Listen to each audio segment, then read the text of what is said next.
since I've slept at least once since we came up with this, that the scale between knowledge and belief is also in our hands.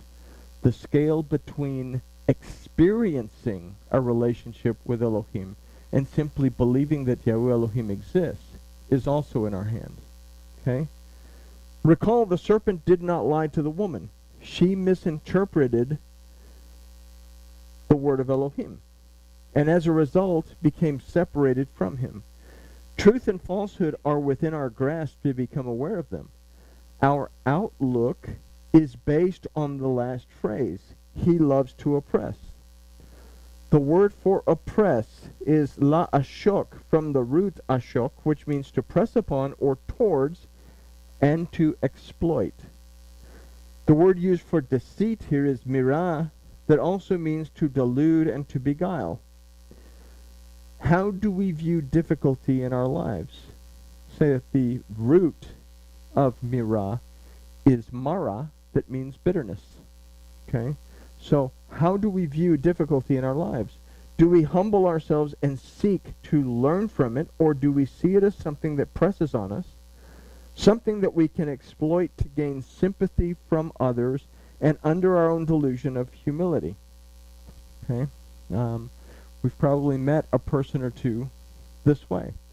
They have a difficult situation and they exploit it for everything it's worth in order so they can drain the situation, get everything from the situation. Okay? Is that what we do? And under our own delusion of humility, beguile ourselves and others into seeing our problems from a false and manipulated point of view because we seek to look good. And some people, if we consider this, and we may be guilty of it sometimes as well, is that sometimes sympathy feels good. So I look good to other people because my world is falling apart. I don't know if that makes sense, but consider that. Okay? When we're moving forward, do remember that Yahuwah, our Elohim, is present, and that we must rely on him and not on the worship and service, but also, not just during worship and service, but also during times of hardship. The serpent did not lie. The woman chose to fabricate her reasoning because she saw the fruit as something that was desirable. She gave it to her husband, and he ate it, and he too fell for her story. The result is that they both ended up separated from Elohim. Do we love to oppress, or do we love mercy and justice? Do we reside within our Elohim, realizing that it is here that we live and move and have our existence, or do we love our image? So much so that we seek to cover ourselves with fig leaves, our own prideful vision of what we are, and expect those around us to see as such. When we are moving forward, do we remember that Yahuwah, our Elohim, is present, and that we must rely on him, not only in worship and service, but also in times of hardship? What is it that deceives us subtly so that Elohim ceases to prevail in our lives to a point that we are wrestling against him and are in rebellion against our Elohim? The southern kingdom would consider these questions too late, and they would also suffer captivity in Babylon. Israel was doomed to captivity. Judah had a chance. Elohim sends Jeremiah to Zedekiah.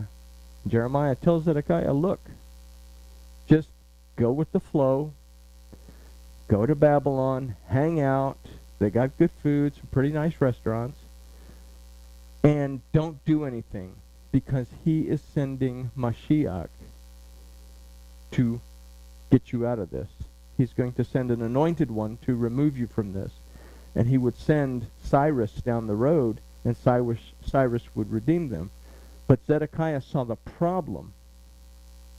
He did not see the validity in the word of a human messenger of Elohim, because he didn't have the perception of a presence of Elohim.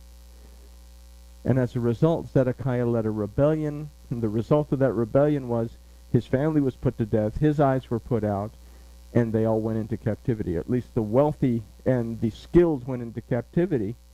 The poor were basically left there in the land by themselves to starve to death or to fend for themselves the best they could. So this takes us back to the final thought in this. If I say I believe that Yahweh Elohim exists, am I aware of his presence in my life? And if I say that I'm aware of his presence in my life, can I become sensitive enough to experience his presence in my life? And that's where it becomes important. Do I become sensitive enough to experience that presence? I should go back through the whole thing again, Naomi. But yeah, you got here for the best line. Grooviness has been achieved. So, all right. So there we go.